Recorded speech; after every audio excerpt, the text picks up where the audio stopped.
I'm excited to introduce the Intel Gaudi 3 AI Accelerator for the first time. So you ready? Intel Gaudi 3.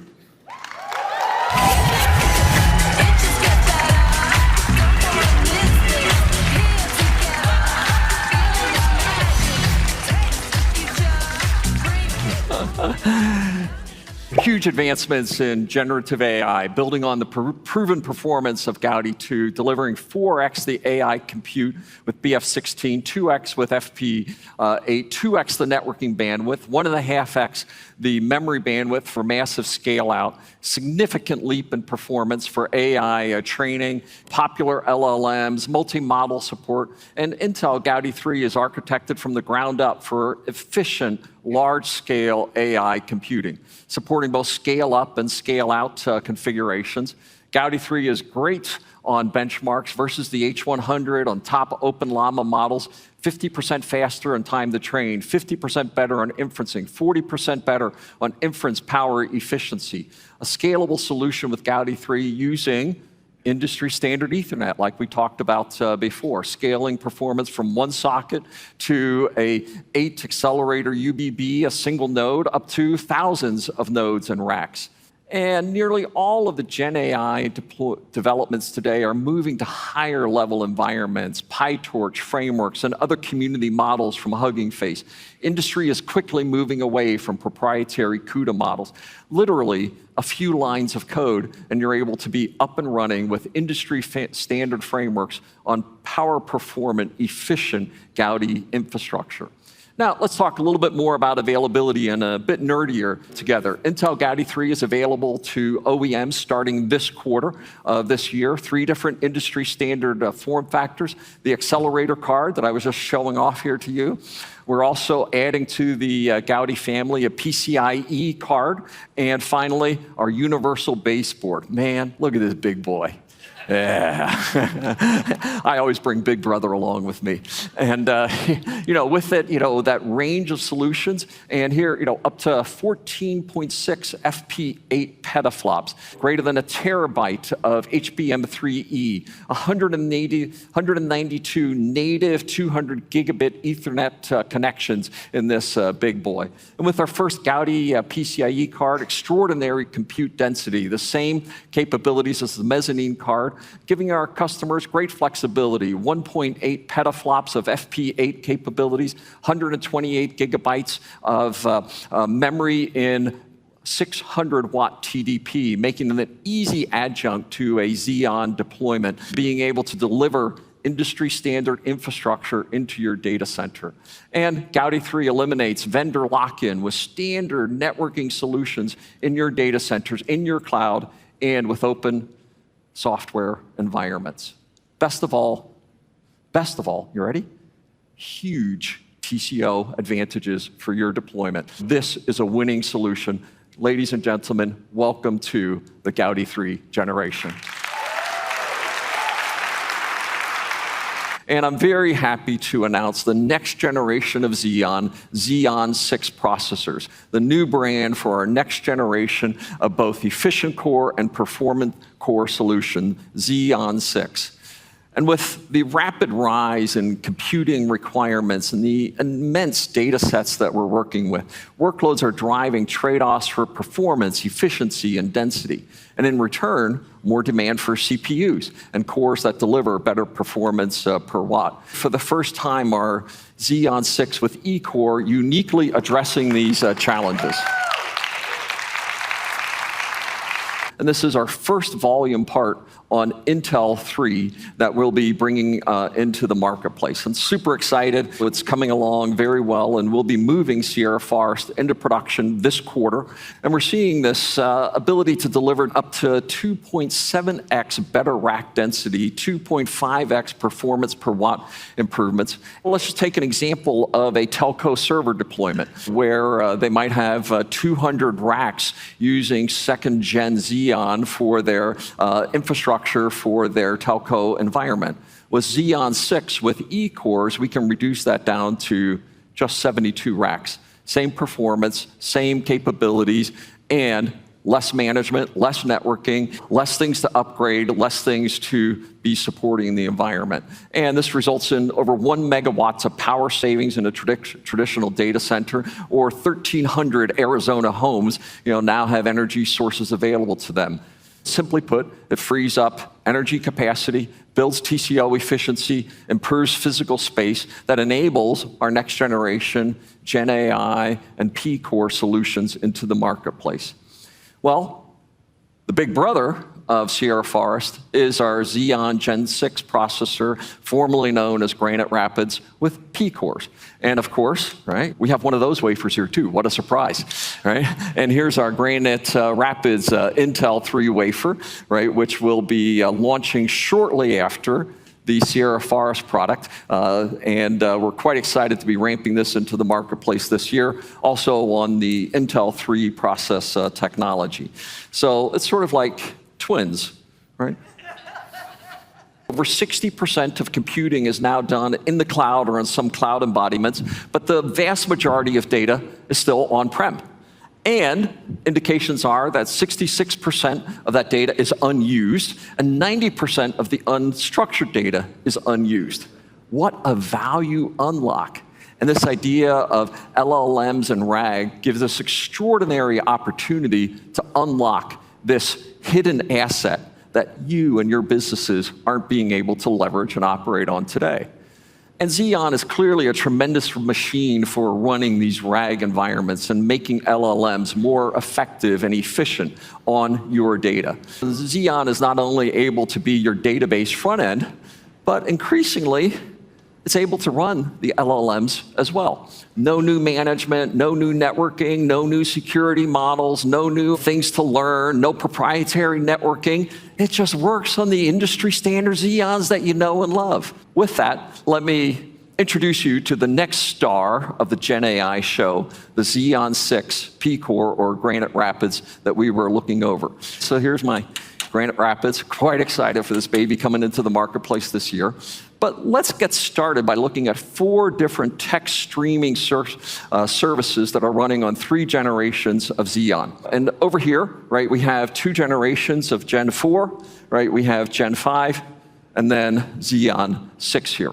And what we're going to do is we're going to take one common Llama 2 7dB, and in our first 2 systems, we're going to write a haiku about Intel AI solutions. And this one's going to be using FP16, and this one's going to be using the 4-bit that we just described. So let's kick these off, and we're going to see the comparison of just moving to the 4-bit format on the same generation of hardware. So we'll get this kicked off. Write a haiku about Intel AI solutions. Okay, sure. And quickly running through it. And we see over here, 170 milliseconds of latency, and not quite done over here yet. We're getting to it shortly here.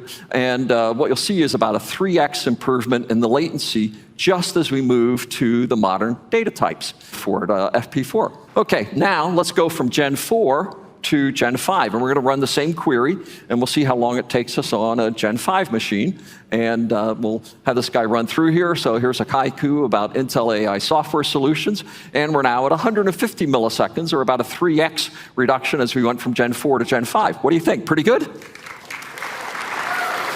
And that is really good. But most would say 100 milliseconds is sort of the threshold. What do you think? Can we get below 100 milliseconds? Maybe. Let's give it a try. And we'll kick this baby off here.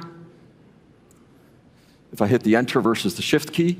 And over here, we'll quickly see that's 82 milliseconds. Literally across 3 generations of Xeon, taking advantage of our latest innovations on Granite Rapids, Monument Creek memory, the highest performance DRAM memory, combining that with FP4 model, MXFP4 capabilities, brings us clearly in range where I can now run very hefty models right on the Xeon platform. From 4th gen Xeon with 16 bits up to today, less than 100 milliseconds, 6.4x improvement from Gen 4 to Xeon 6. Again, without major upgrades, just run it in your data centers. This is, Llama 2 7dB parameters, no expensive proprietary stuff, crap, whatever, entering your data center. And with that, we see them turning to models like Gaudi. And Intel Gaudi's price performance advantages lie in three fundamental domains. First, choice. People want an alternative, right? Open software approach and investments, and providing time-to-market available, lower TCO solutions. And Gaudi is the only benchmark alternative to the Nvidia H100 for training LLMs. And with bringing Xeon and Gaudi together, it really is an AI system. But then how do I scale those systems in my data centers? And that's where the networking fabric comes to play. While there's some proprietary solutions available, we also see that the Ultra Ethernet Consortium and the work that we're driving is standing up to fill this scale-up and scale-out networking domain.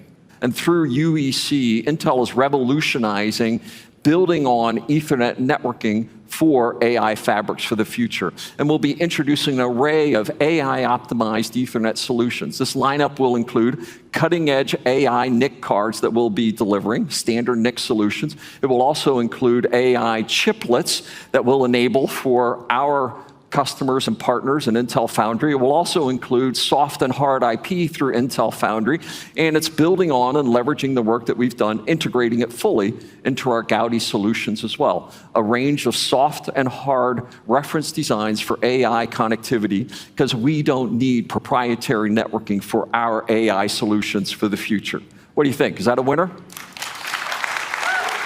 But should the AI happen in the cloud or at the edge?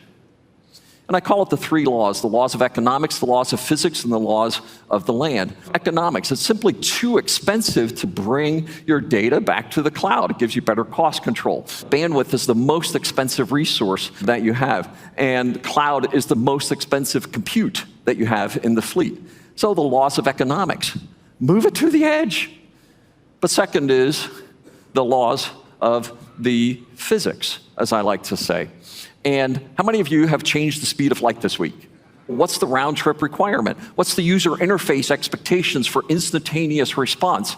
Or how fast does the robotic arm need a response? If it's 20 milliseconds, you can't 200 millisecond round trip to the cloud. The laws of physics draw you to the edge. And hey, we're pretty profound technologists, but we ain't changing the speed of light. But maybe the third is the most powerful, the laws of the land. And we often need to keep data on-prem for privacy, regulatory, security reasons. And data laws have become increasingly diverse and restrictive by regions across the world. And every nation has some form of GDPR, and this volume of data to tap in at the edge is simply staggering. So the three laws. And as the edge becomes increasingly important, it's going to become, we believe, the dominant AI workload. Research indicates that by 2026, 50% of edge computing deployments will involve machine learning and AI, compared to just 5% today. A killer use case, where before competitors ship their first chips, we're launching our second. Lunar Lake, 3x the AI performance. This little marvel has over 100 platform tops, 45 NPU tops alone. And before others get started, we're on to the second generation. The third generation's in fab, because we're going to drive the AI PC category to every fingertip of your users and your customers. And just like with Wi-Fi, after you've started to use an AI PC, you can't imagine not. What do you mean? You don't have a Wi-Fi connection? What's the matter with you? Get rid of this piece of trash. AI will be enabling every business-critical worker, automating, streamlining, collaborating, new insights. Everything I've talked about today, it's not going to happen overnight, but it's also not going to take long.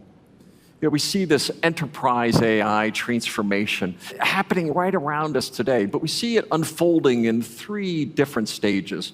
First, the age of the AI copilot. We expect productivity improvements of maybe 25% from those kind of capabilities. But the second age is nigh upon us, the age of agents, where the AI automates entire workflows. And think about this like an autonomous car. I let go of the wheel. and it's doing it for me. The age of AI agents is nigh upon us, and we expect that enterprises will develop domain-specific models, and agents will be programmed to act autonomously through their periods, and checkout agents, and compliance, and customer service, automatically partnering with us 7/24. And with this, just being able to unlock next phases of productivity.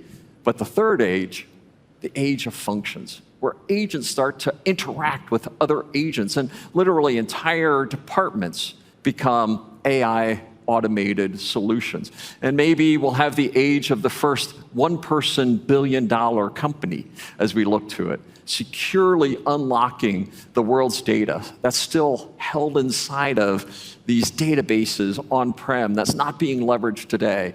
And how do we bring this to every portion of our business operations? As you saw, I need to transform my manufacturing in our fabs. We need to be 10x better because the people I'm competing with, they have lower costs of labor. We have to out-innovate them using AI to drive our fabs and manufacturing. And each one of you need to do the same for your businesses as well. Where the technology is gaining cognitive capabilities as strong as humans in different domains. And we expect that we need not a little bit more computing power, but 10,000 times more computing power for this generation, and achieving full AGI capabilities literally this decade. And as stewards of Moore's Law, we're going to relentlessly pursue more power-efficient computing, because all of this that we've talked about today, everything we've talked about, is made possible by the power of silicon. As I said at the start, every company is going to become an AI company. Together, we'll unleash the power of your data. We're going to accelerate your productivity. We're going to enable your workforce. We're going to vastly improve the ROI of your technology investments, all while making it more sustainable and secure. Intel, we were made for moments like this. Together with all of you, we're going to change the world again. Thank you.